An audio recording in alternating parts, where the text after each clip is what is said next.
don't. I mean, by any means, like I'm like, oh no, gross, J.K. Rowling. Like that was the dumbest thing you could have ever said. But I'm conflicted about the legacy of what that means, right? Like, on the one hand, we're out here fucking like ripping down Confederate statues and like, which I'm all for. I'm here for that. I don't understand why we have so many goddamn fucking statues of fucking old racist ass white people. Losers. For a country that was around for 5 fucking years. Anyway. I think weren't a lot of those erected during the Jim Crow era? Oh yeah. Most and of them. Very, yes. Yeah. Like there is like I told my dad that actually. He was like, oh, I didn't. He said, they've been up forever. I said, no, they haven't. They've literally only been up for 50 fucking years, or like 60 years. I was like, come on, like they were fucking done during like the fucking actually it was like during some of them were done during the civil rights, like not even Jim Crow, like which was even before that, like it was done during the civil rights era, like in the 50s and stuff. Like whenever it all started, they were basically like, we're going to show you by putting a statue of an old white general up here, in the middle of fucking town. Like, like, and to say that it's anything but that is ridiculous, right? Like, you can read about the Confederacy all you want. It's called Wikipedia. You can read about every goddamn general you want. You don't need a statue for that. I don't know. I mean, I agree with the statue thing, but as far as like how that would apply to J.K. Rowling, who is not a politician, is not a military leader, is not anything, is an entertainer, who has a large audience and did something irresponsible with that platform, but has not, I don't know. And maybe as a straight white guy, it's not my job to know or make that distinction. I'm just like, you know what? I'm gonna let the trans community decide how we handle it. And like to me, I think it's also just to be like, you guys, y'all tell me what we're doing. Like I'm on board. Like if it's done, it's done, man. Like okay, but like I don't know if it's quite like that. But I'll have to reconcile that my own, which I think everyone would, right? Like you'd have to come back and be like, okay, well, like they don't want us to do it, so like it's a big deal. We're not gonna do it. Or, you'd be like a more nuanced thing. I mean, people still fucking listen to Michael Jackson, like. That's true. It's another thing, like I fucking have Michael Jackson on my playlist, and then it comes on and I feel fucking conflicted about it. I'm like, oh. Well, I think so. One thing, just in my personal life with artists who are troubling, is if the artist isn't making any more money from it, i.e., if they're dead, or if it's something you already own, I guess, and you don't feel uncomfortable having that thing in your house, then, do what you want. So like, when Roman Polanski is dead, I think I'll feel a little bit better about liking Rosemary's Baby as much as I do. Although that brings up a good point though. That all happened before that, right? Or did it happen after that? Yeah. So I mean, again, like it's fucked up and wrong, right? Like I'm not saying that, but it's just like, ooh. Yeah, it does put a taint on it. It's sort of like I feel ashamed now that I spent so many years being a fan of Woody Allen. That's one place after I never the whole Soon Yi thing. What? I never got into Woody Allen, and there wasn't any reason. Like I just never I never watched. What is the big one that everyone always talks Midnight about? in Paris or Annie Hall? Annie Hall. I never fucking watched Annie Hall, man. Like it was never like a thing. I never really wanted. Even when I was like going through my phase of like going to Blockbuster and being like, cool, I'm gonna watch a shit ton of fucking. Classic movies. Yeah, exactly. Like I'm gonna watch fucking Godfather and Scarface and like all this. Like I would even like look at the Woody Allen movies and be like, which is crazy because like it probably is all right up my alley, but like I don't know, there's just something about it that just never really appealed to me.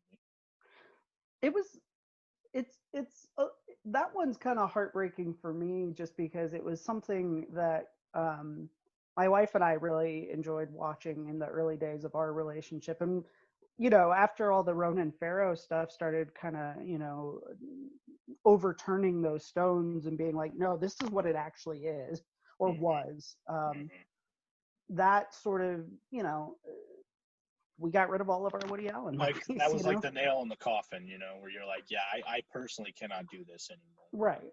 Yeah, I get it. I mean, I understand completely. Like that was honestly me with the NFL. Like when they were all being like, oh man, like I don't want to, like they shouldn't, like the NFL recently has been like, yeah, you should totally be able to kneel during the anthem. Like we're sorry, we were fucking wrong. But for the Yeah. 2 or 3 years before that, they were like vehemently being like, ugh, ugh, ugh, you know, and I was like, ugh, I don't even like CTE already made me like not feel good about watching football, like watching these grown men fucking kill themselves for money, essentially, Yeah. and like damage their brains. Like Yeah. I already had like a problem with that, but like now also you're gonna throw the I don't even want to, like I'm not down for that, and so I like wash my hands of all of it. I don't play fantasy football anymore. I don't fucking watch NFL. Like I'm not into it. Kind of the same thing. We should probably stop talking about depressing stuff. Yeah. Yeah. We're you know what? We're kind of heading in towards the about the hour mark of the show, I think, right? Okay. Yep. So maybe it'd be nice to just close out by talking about some things we're looking forward to. You know, it's summertime, and it's definitely an unusual summer.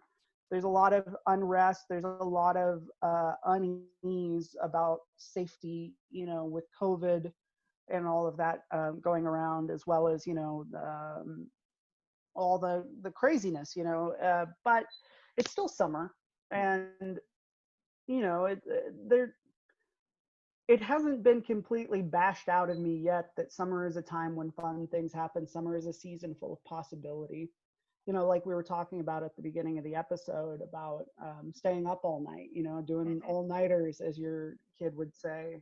It felt like that quote from fucking Percy being a Wallflower. Like in that moment, you felt infinite because like you did at that moment. Like I would remember staying up all night, right, and then like going outside at like fucking 6 a.m. and like watching the sunrise because I could, you know, like because I could. And you're right, it did feel hopeful and invigorating. And okay, yeah. Yeah, you just felt What are you looking so forward to in that regard, Glenn? well. So fuck. Okay. It's hard, I right? guess, Because yeah. I got one. I got one that I'm really looking forward to. It's social distancing bubble tea, but not like bubble tea, like the drink. Like you're Okay. literally encased in those like bubble boy things, having tea with your friends, right? Like you get in the fucking bubble, you get the fucking tea, and then you just both just like a giant Is table. And this you just real? fucking no, it's not real. I just made it. It was a bit. Oh, okay. Um, well, okay. You know, I miss movies, right? And Sure. I'm sorry that, you know, the blockbuster season is not happening this year. Mm-hmm. Um, It but feels tough. it does, yeah. Well, you know, my 10th wedding anniversary was yesterday, and you know, Becca and I went to our favorite sushi restaurant, which, you know, they had some seats on the patio open, so we actually got to eat there, which was nice. We were just thinking we were going to get it to go and have a picnic in a park or something, but it was nice to eat it there. But it was within the restaurant's like within eye line of an AMC movie theater, and about halfway through dinner, Becca just kind of looked off at it in the distance and said, "God, I would kill to be able to go to a movie right now." And I was like, "Yeah, me too," because it's always been something. You know, I mean, I've always loved going to the movies, and that, you know, it's a standard date thing, right? Like dinner and a movie. And but as far as entertainment is still happening in other ways, right? Like books are still coming out, video games are still coming out. I'm very excited about a video game that comes out this week called The Last of Us Part 2. Mm-hmm. Um, Mm-hmm.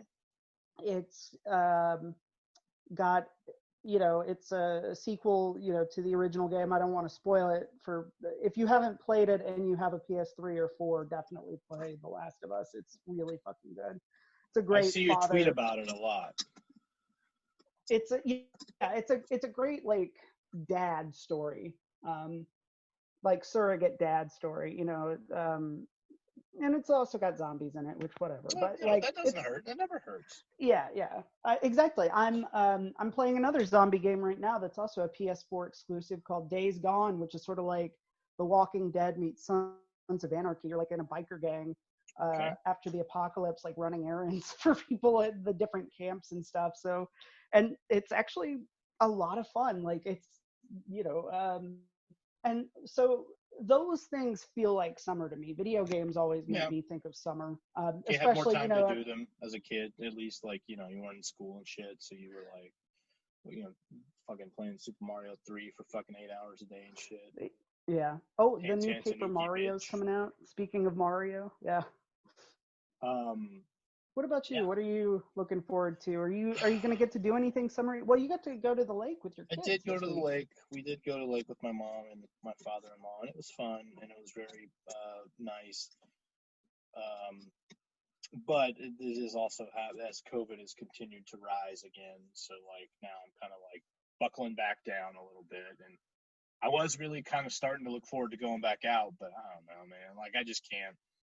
I think Justify it. yeah, I really can't. So I think this summer for me is really going to be about like fixing up my house, and that's actually something I kind of look forward to because number one, I like doing that stuff, and number two, it makes the place you're going to be at for the foreseeable future more comfortable to be in.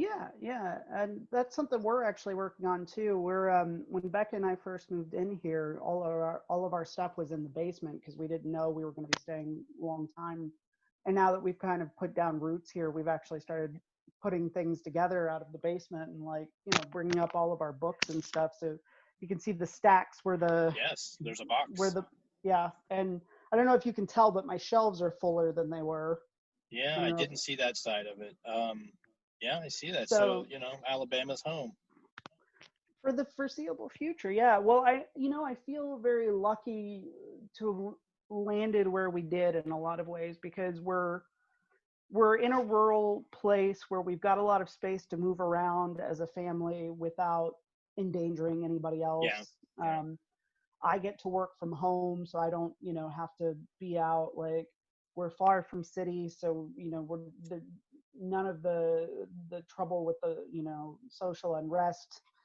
Even we'd have to drive a ways to get to that. So no police are fucking up our home or anything. So it as far as like this sort of thing goes, like I'm in a place of extreme privilege, and I've got my own office. I've got, a good job. So I know that's more like Thanksgiving, thankful for than look forward to. Sure, but I think it's good to like, that's kind of what I'm going to, you're in a position to be thankful for those things because you're going to be in these positions anyway. Like I know some people have to go to work. I got to go to work. It kind of fucking sucks, but I got to go to work.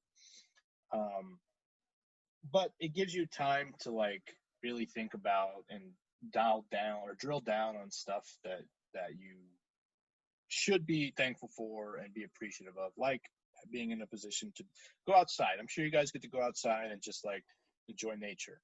And that's like a simple thing, but like not everyone has access to it. I have a very wild backyard, so I get to kind of go out and do the same thing because I don't, I live in a house, I don't live in an apartment. So, those are things that I'm very thankful for. And I try not to take that kind of stuff for granted anymore. Like I'm really trying to like think about things in that term of like, okay, well, I still get to do this show with you. I'm still doing my other podcast.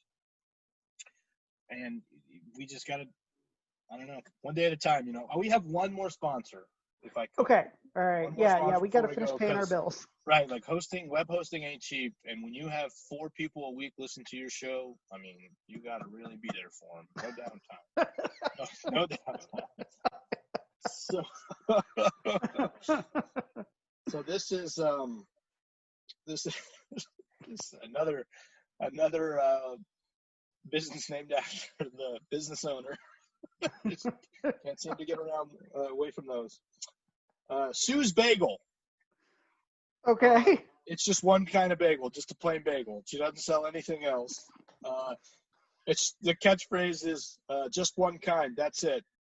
It's in Jersey City, New Jersey. It only open from 5 to 7:36 a.m. So get there early if you want that one kind of bagel. How many does she make? I mean, of this one kind of bagel. Like 85. And she sells out, I guess. No, not really. So, but, the dough's not very cheap or not very expensive. So, like it is what it is. Like she goes to the park, I think, and feeds the birds, even though you're not supposed to do that. But That's But on she Sue. says, No, "Fuck no. it." Yeah, like Yeah. Sue's a libertarian. She's a boomer. She's gonna do what she wants. Yeah, she's a libertarian, I think. You know. So, can you get toppings for the bagel? No, Like, could because you she get has